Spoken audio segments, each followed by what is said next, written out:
So my name's Lisa Dolan. I live here in Napa with my husband and two daughters that are grown up.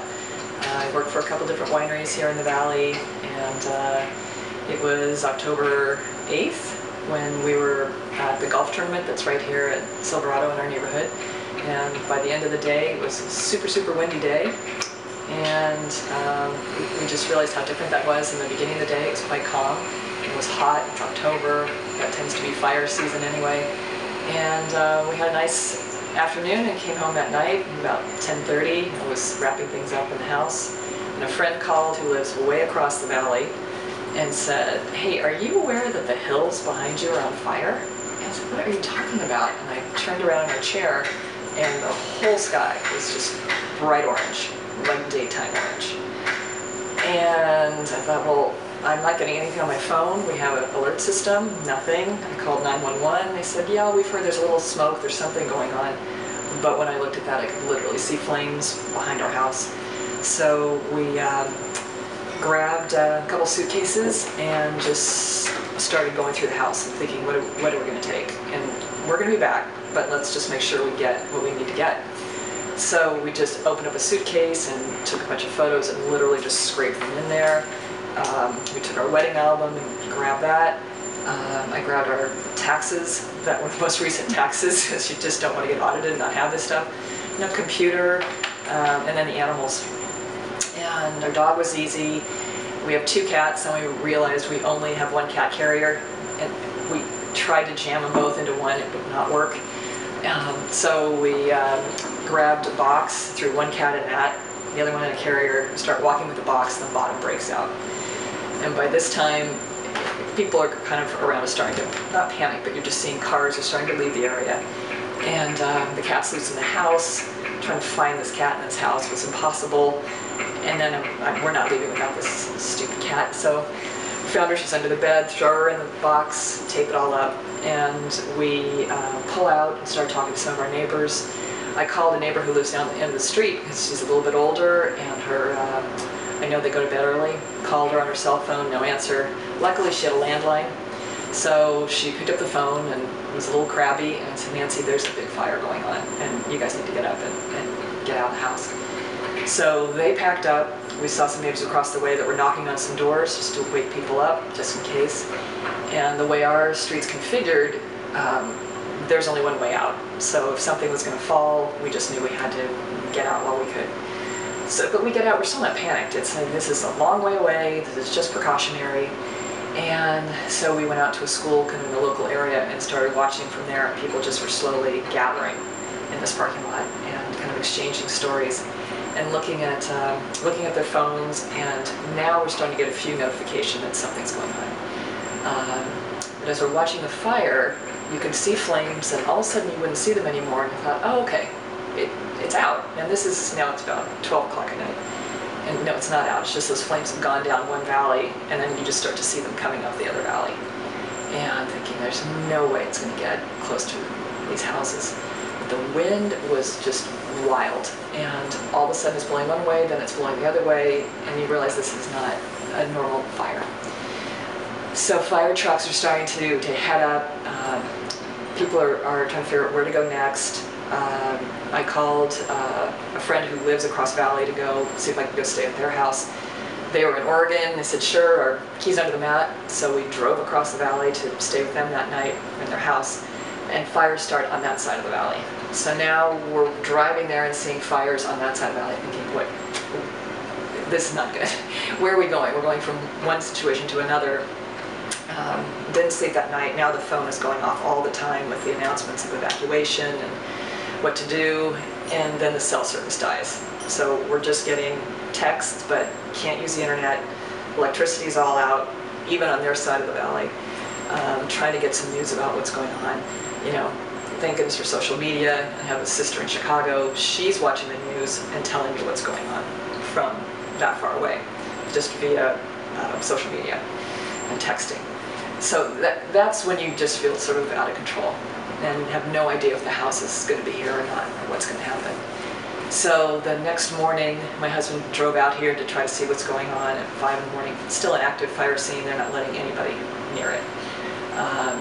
we then went to a hotel downtown, and it became sort of everyone who was displaced from our neighborhood was down there. So there were hundreds of people in this one hotel. And the lobby became the place to really exchange information. It was a great place to compare stories and talk about insurance. Has anybody called anybody's insurance, and how is that all going to work?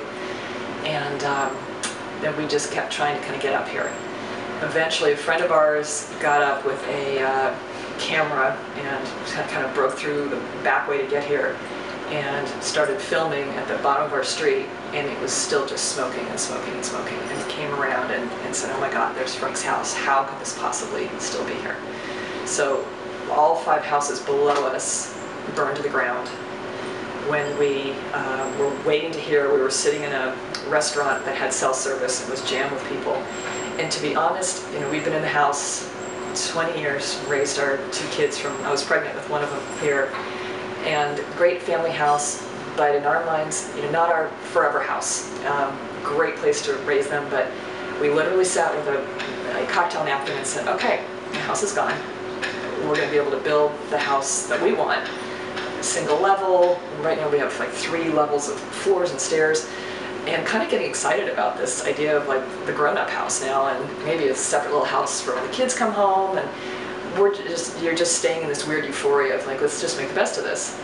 And then we got a call from our friend saying, you won't believe this, your house is fine. And we just burst into tears and couldn't believe it. He sent us this video, and we're watching our neighbor's house still smoldering, and here's our house just sitting here, totally fine. The backstory, and you'll see it when we go outside, we had 1,500 square feet of deck off the back of our house that was rotting, old redwood. And this is in October, remember when this had happened. And a few months earlier, I said to my husband, we're going to do Thanksgiving at our house this year. We always go away, but let's bring the family over, but we have to replace that deck because it literally was unsafe. It's been there for 30 years, even before we bought the house.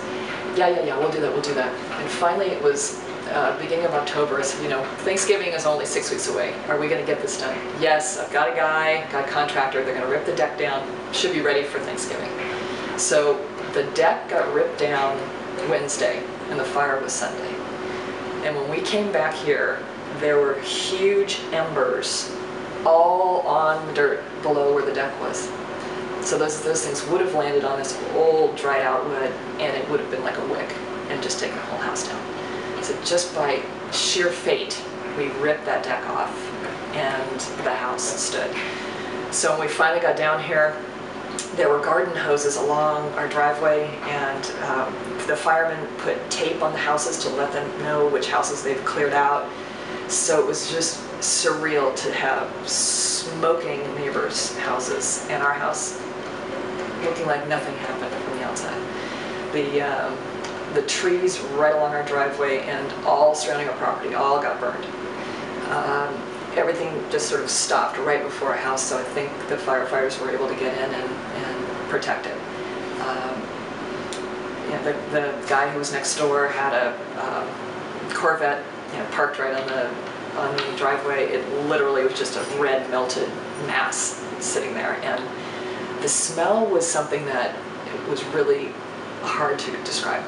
Not like a bonfire, not I'm at the beach, this just smells great. It's just this really acidic chemical smell from paint, from plastics, and think of everything that's in someone's home. So much fiberglass and everything else.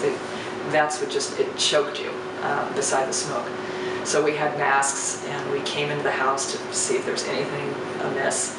The exterior paint was all bubbled, 2 windows cracked from the heat, but the smell was what just knocked you over coming inside.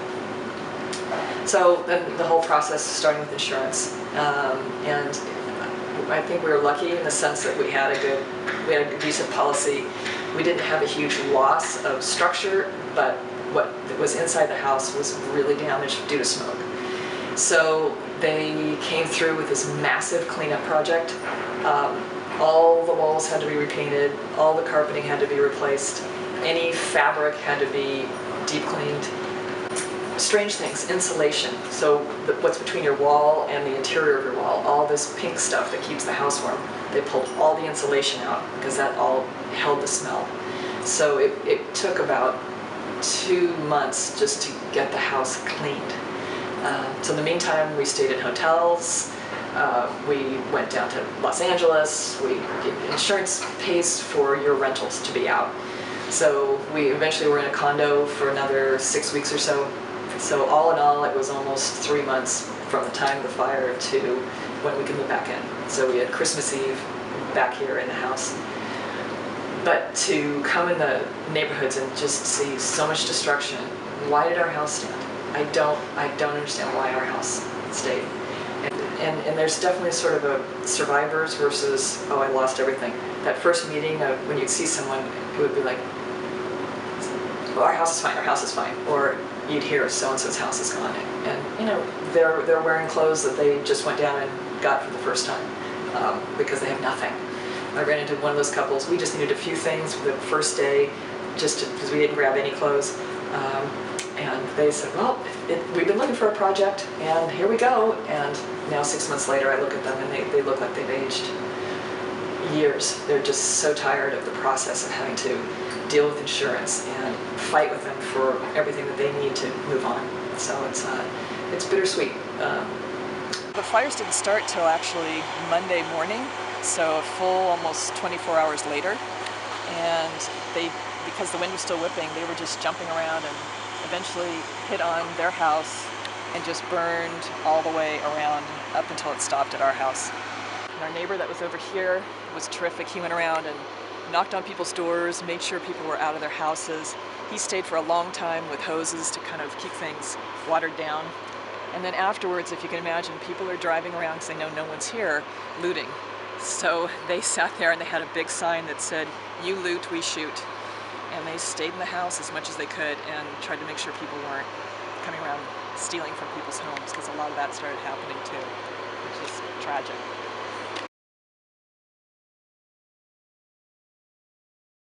Well, I'm not a meteorologist or a scientist, but what they talk about so much is with the changes of temperature, both high and low extremes. We go from huge drought years, which we've always had, then we'll have a huge rainy season, and which is what came prior to these fires. So there was all sorts of growth of stuff underneath all the trees. It created a ton of fuel, and then it just dries out. And it's just ripe for that next time something's going to happen. The winds we've had are unlike what we've had in the past. They've talked about this increase in this rapidness of wind, and fires are fed off of fuel and air. So when it was windy and these trees fell down, they went on power lines hit the dry brush, and then everything starts kind of this inferno, combined with really high temperatures that we really didn't used to have. I mean, everything's gradual, but when you've got that hot air, it's like an elevator. It starts rising. You at hot temperatures, it rises and literally takes the fires and helps them into this tornado situation. When they get to the top, this hot air is just like an elevator. It's just throwing these things every which way, which I think sort of explains why sometimes this house burned, that house didn't. It was all about the winds and things, the way things were moving around. So in California, there's a big emphasis on trying to do what we can to control global warming, a lot more emphasis on green production, keeping things away from your home, doing more fire suppression. We feel like it's real, and if there's things we can be doing to try to get ahead of it, we've got to do that. So global warming, I think, has been added to the extreme swings in weather, whether it's a lot of rain and a lot of drought, and that just creates a situation for a lot of fuel for forest fires. And we're also living in places where people didn't live before. You know, we're living in places that naturally have fires occurring. So as we're spreading out more, we're putting ourselves in the path of a lot of this stuff, and then it all just builds on itself.